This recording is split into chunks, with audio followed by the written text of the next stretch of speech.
Good morning students.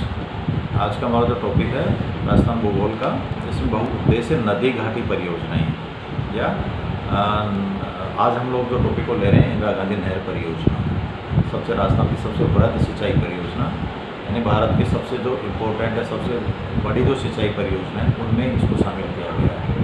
इसका एक महत्व इसलिए भी है क्योंकि ये जो सिंचाई परियोजना है इसको उस जगह से शामिल किया गया है जो टोटली आपने एरिया देखा होगा, एकदम डेजर्ट का एरिया है, मरुस्थलीय भाग, यानी थार का मरुस्थल जो है पश्चिम राजस्थान, उसको हरा भरा बनाने के लिए, सिंचाई की दृष्टि से उपजाऊ बनाने के लिए, वनस्पति के लिए, पेयजल के लिए, विद्युत उत्पादन के लिए, इन सब के लिए लोगों के आजीविका सुधारने के लिए इस सिंचाई परियोजना का यहाँ पर शुरुआत की गई थी।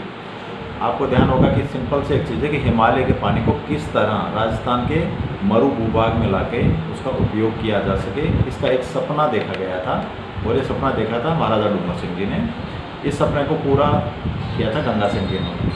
गंगा सिंह जी ने क्या किया था कि शार्दुल सिंह जी ने 1948 में बड़ी परियोजनाओं के लिए पंजाब के इंजीनियर थे कुंवर सेन, उनको आमंत्रित किया था 1948 के अंदर। उन्होंने कुंवर सेन क्योंकि एक बहुत बड़े इंजीनियर थे उन दिनों, कुंवर सेन जी को भारत सरकार को पत्र लिखा गया जिसका शीर्षक था कि बीकानेर राज्य को पानी की आवश्यकता, यानी बीकानेर को पानी की आवश्यकता है। इस संदर्भ में कुंवर सेन जी को के लिए भारत सरकार को पत्र लिखा गया था। भारत सरकार ने जवाब में राजस्थान स्वतंत्र नहर निकाय का गठन किया था उस दौर में, जिससे कि बीकानेर राज्य को पीने का पानी उपलब्ध हो सके। अब पीने का पानी उपलब्ध होने के लिए भारत सरकार ने क्या किया कि नहर का प्रारूप तैयार करने के लिए कुंवर सेन के नेतृत्व में पूरा प्रोजेक्ट को सौंपा कि आप इस नहर के बारे में पूरा प्रोजेक्ट तैयार कर रहे हैं, किस तरह हिमालय के पानी को मरुस्थलीय भाग में हम ले जा सकते हैं उस चीज़ को। कुंवर सेन ने मरुस्थलीय, इसलिए कुंवर सेन को मरुस्थल का भागीरथ कहा जाता है। कुंवर सेन को प्रथम पद्म भूषण का अवार्ड भी मिला था, भारत का प्रथम पद्म भूषण अवार्ड ही हुआ जो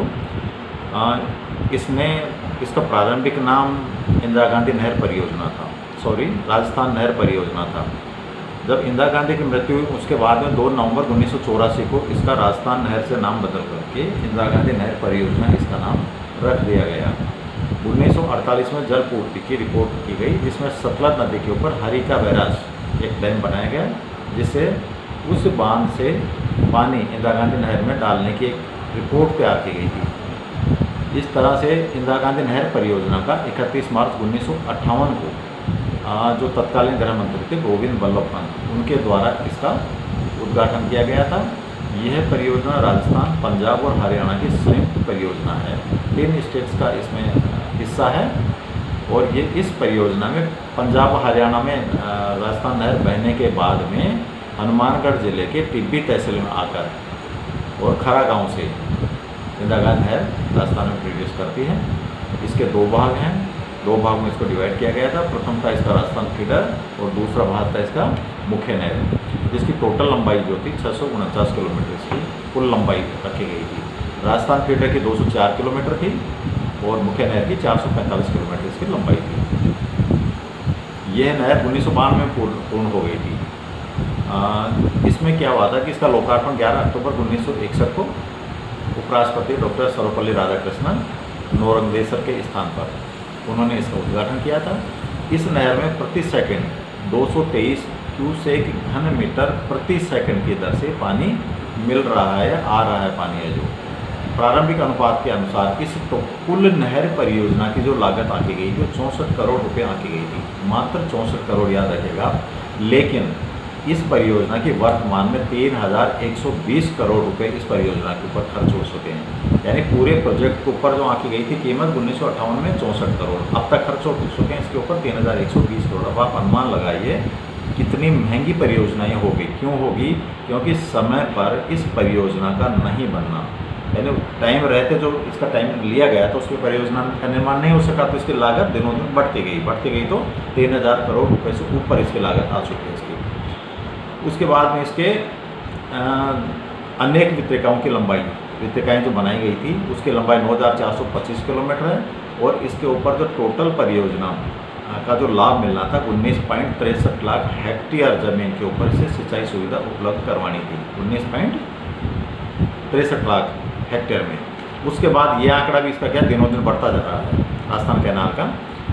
इसमें 2 चरणों में इसका काम हुआ था। प्रथम चरण में जो इसका काम लिया गया था उसमें पूगल के पास में छत्तीसगढ़ तक 11 अक्टूबर 1961 को उपराष्ट्रपति सर्वपल्ली राधाकृष्णन ने नोरदेश्वरी वितरिका का सर्वप्रथम जल प्रवाहित करके उद्घाटन इसका किया था। प्रथम चरण में जो 204 किलोमीटर फीडर नहर था तथा 189 किलोमीटर मुख्य नहर का निर्माण करना शामिल था। उसके बाद में प्रथम चरण में कंवरसैन लिफ्ट नहर का निर्माण किया गया। यहाँ पर वनारोपण द्वारा विश्व बैंक से भी काफ़ी हमें हेल्प मिली थी। दूसरा इसमें अरावली वृक्षारोपण योजना को इसमें शामिल किया गया था, OEC, ठीक है, जो 1998 में से वनारोपण का कार्यक्रम चलाया जा रहा है इसका।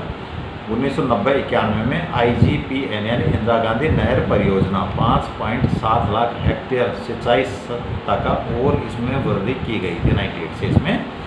इसके बाद में दूसरा चरण इसका लिया गया था। दूसरे चरण में 1972 से 73 में आरंभ इस सेकंड चरण को इसमें किया गया था, जिसका 31 दिसंबर 1986 में यह सेकंड चरण इसका पूर्ण हो गया था।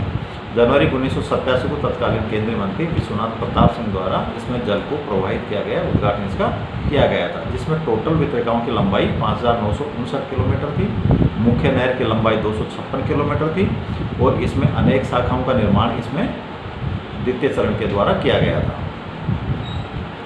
इसके बाद में इस नहर में इसके जो मुख्य उद्देश्य इस नहर के अंदर आए, जिसमें कि आप देखो कि स्वयं की समस्या को दूर करना। स्वयं की आपने देखा कि बहुत ज़्यादा लोगों ने एग्रीकल्चर के सिंचाई के लिए जल का प्रयोग करने लगे, जिससे क्या कि स्वयं की समस्या आ गई। नमकीन जल है जो ऊपर नमकीन मिट्टी ऊपर आ गई, जो कृषि की अनुपजाऊ हो गई, मिट्टी का अनुपजाऊ होना। और यह कंपनी इंडोचर नाम से भी जानी जाती है। IGPN राजस्थान के लगभग 9 जिलों को सीधे सीधे लाभान्वित करती है, जिसमें गंगानगर, बीकानेर, जैसलमेर, बाड़मेर, जोधपुर, नागौर, झुंझुनू, चूरू, हनुमानगढ़ मुख्य रूप से हैं। अब इसमें झुंझुनू जिले का केवल पेयजल सुविधा इससे उपलब्ध करवाई गई है। सबसे ज़्यादा जो कमांड एरिया इसमें शामिल किया गया है वो जैसलमेर और बीकानेर जिलों का इसमें शामिल किया गया है। इसके अलावा रावी और व्यास नदियों के जल को राजस्थान को आवंटित 8.6 डॉट पानी में से 7.59 डॉट पानी की व्यवस्था करना। रावी व्यास जल विवाद हेतु इराडी आयोग का गठन किया गया। इसके ऊपर IGNP के निर्माण हेतु 1998 में अंतर्राज्यीय राजस्थान नहर बोर्ड का गठन किया गया था। 9 लिफ्टों का इसके ऊपर निर्माण किया गया है और जिसके अंदर सबसे ज़्यादा इसके जो लिफ्ट परियोजना उनमें देखिए चौधरी कुंभाराम आर्य लूमकरण सर लिफ्ट परियोजना, पन्नालाल बारूपाल लिफ्ट परियोजना, वीर तेजाजी लिफ्ट परियोजना, डॉक्टर करण सिंह लिफ्ट परियोजना, गुरु जम्बेश्वर लिफ्ट परियोजना, जयनारायण व्यास लिफ्ट परियोजना के नाम ये सभी प्रस्तावित हैं।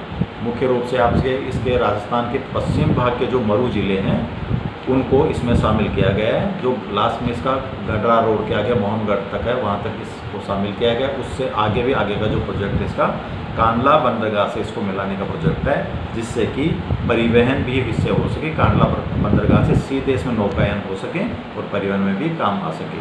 इस रूप में यानी राजस्थान की सबसे महत्वपूर्ण सिंचाई परियोजना में इसको शामिल किया गया है, जो पश्चिमी राजस्थान को उपजाऊ बनाने, उस क्षेत्र की आर्थिक दृष्टि से समृद्ध करने में इस नहर परियोजना का एक महत्वपूर्ण भाग है या ये महत्वपूर्ण मील का पत्थर साबित हुई है। Thank you.